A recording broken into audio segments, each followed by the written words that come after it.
Pemirsa, diduga mengalami remblong, sebuah truk bermuatan semen menabrak rumah dan sejumlah kendaraan di Desa Landi, Kabupaten Bangli, Bali.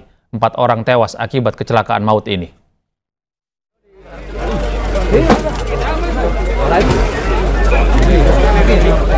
Seperti inilah kondisi lokasi kecelakaan truk bermuatan semen setelah menabrak sejumlah kendaraan dan rumah warga. Kejadian bermula saat truk tronton datang dari arah Kintamani atau utara menuju arah selatan. Diduga karena mengalami remblong, supir truk bermuatan ratusan semen ini tidak bisa mengendalikan kendaraannya. Kondisi jalan yang menurun membuat laju truk tak terkendali, sehingga menyebabkan tabrakan beruntun. 4 orang tewas dan 1 orang terluka, sementara supir truk yang belum diketahui identitasnya juga dinyatakan meninggal dunia. Dampak kejadian ini, arus lalu lintas jurusan Bangli Kintamani sempat mengalami kemacetan.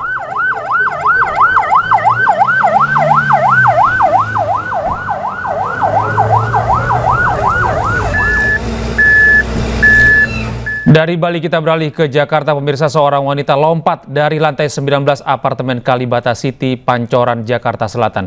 Dugaan sementara, korban melompat karena takut adanya penyusup di dalam unit apartemennya. Itu, astagfirullahaladzim, itu orang. Astagfirullah. Video amatir warga merekam detik-detik seorang wanita tersangkut di sebuah kanopi usai melompat dari lantai 19 apartemen Kalibata City, Jakarta Selatan. Peristiwa ini terjadi pada Selasa sore sekitar pukul 5. Saksi mata menuturkan sempat mendengar suara seorang wanita minta tolong sebelum ada dentuman keras yang awalnya dikira ledakan tabung gas. Itu kayak semacam tolong, pas nggak lama dari situ pas aku lihat udah jatuh. Jadi aku posisinya nggak lihat jatuhnya gimana, cuman pas terus aku lihat kirain gas meledak. Kenceng tuh bang? Kenceng banget, kayak kirain kayak gas meledak. Terus dilihat orang. Ya yang pertamanya dia kayak tengkurap gini, jatuhnya 2 menit 3 menit dia diem. Penasaran kan kata orang dia enggak. Pas 4 menit 5 menitan gerak. Dugaan sementara, wanita berinisial A ini nekat melompat karena ketakutan setelah mengetahui ada penyusup di dalam unit apartemennya. Korban yang selamat kini telah berada di rumah sakit untuk mendapatkan penanganan medis dan terduga penyusup sudah diamankan pihak berwajib. Sementara belum ada keterangan resmi dari kepolisian terkait peristiwa ini. Dari Jakarta, Dan Helmi Sejengbati, iNews melaporkan. Pemirsa, CCTV merekam detik-detik ditemukannya Arya Daru Pangayunan, diplomat muda Kemenlu yang tewas di kamar kosnya di kawasan Menteng, Jakarta Pusat. Dalam rekaman CCTV, 2 pria yang salah satunya penjaga indekos korban membuka paksa jendela kamar untuk mencari keberadaan korban. Pencarian korban setelah pihak keluarga mencoba menghubungi penjaga kos untuk menanyakan keberadaan korban. Saat itulah korban ditemukan tidak bernyawa, dalam kondisi kepala terlilit lakban serta tertutup selimut.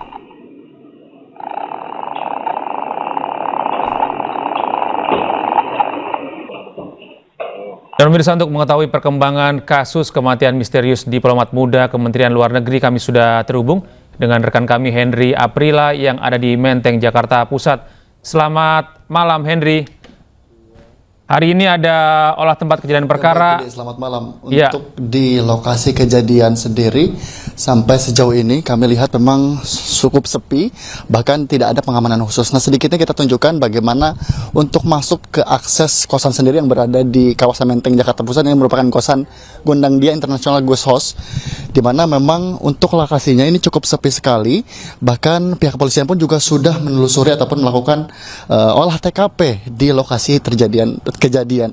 Nah, untuk beberapa keamanan yang memang dapat kami tunjukkan, Gede, untuk masuk ke lokasi sendiri memang perlu menggunakan fingerprint, yang ini dimana memang bukti bahwa untuk bisa masuk ke kosan ini cukup aman dan juga cukup ketat begitu. Dan kemudian juga ada beberapa CCTV di beberapa titik-titik sentral. Bahkan untuk bisa masuknya saja, Gede, ini memerlukan fingerprint dan kemudian juga perlu mengelik beberapa kode-kode untuk bisa masuk ke kawasan dari kosan itu sendiri.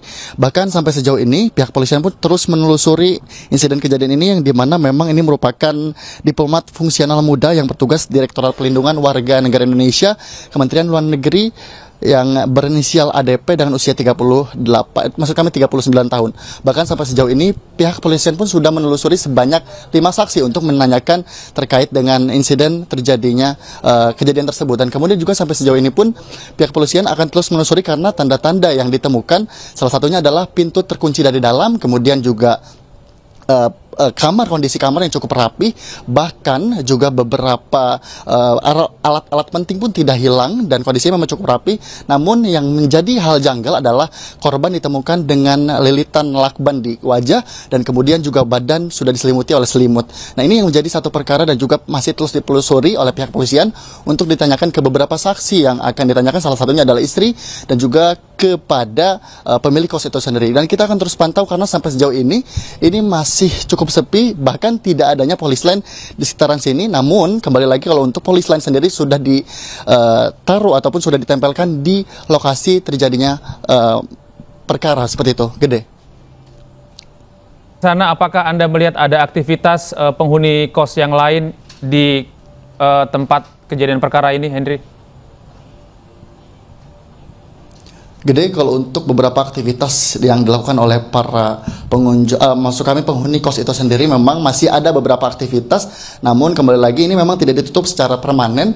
Kembali lagi di lokasi terjadinya perkara tersebut memang sudah ditaruh ataupun ditempelkan tanda dari polisi lain itu sendiri. Namun beberapa aktivitas ataupun para penghuni lainnya masih berhuni ataupun melakukan aktivitas secara normal. Gede. Henry, apakah Anda juga mengetahui sebenarnya ada berapa kamar yang disewakan, ada berapa penghuni yang ada di sana? Apakah Anda sempat mencari informasi seputar ini? Ya, baik, untuk sampai sejauh ini pun memang beberapa warga memang kami belum bisa tanyakan karena memang ini bersifat privasi. Namun informasi yang kami terima bahwa memang sekiranya ada 10 kamar yang tersedia di indekos ini sendiri. Namun untuk penghuninya kami belum menemukan informasi detail ada berapa total kamar yang sudah dihuni. Namun kembali lagi memang aktivitas penghuni dari kosan ini juga masih terus melakukan aktivitas secara normal. Gede. Kalau kita melihat kondisi lokasi dan tempatnya ini, apakah Anda bisa dibilang bahwa ini tempat kos yang cukup eksklusif begitu? Ya, bagi kalau untuk indekos ini sendiri memang cukup eksklusif, seperti halnya tadi yang sudah kami tunjukkan. Ini sudah ada fingerprint untuk masuk ke akses, karena ini cukup sulit untuk masuk ke akses indekos ini sendiri karena pengamanannya cukup ketat.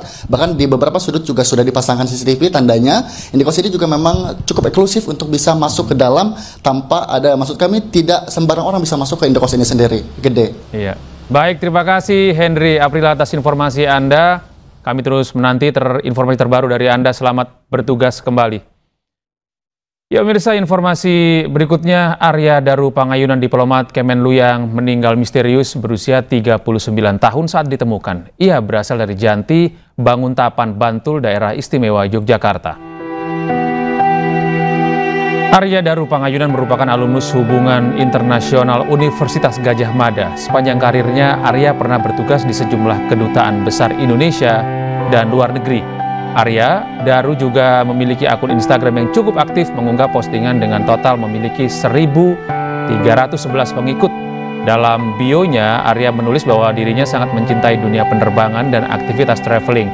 Beberapa hari sebelum meninggal, Arya sempat mengunggah iklan mobil pribadinya di Instagram. Unggahan itu menjadi jejak digital terakhir sebelum ia ditemukan meninggal dunia.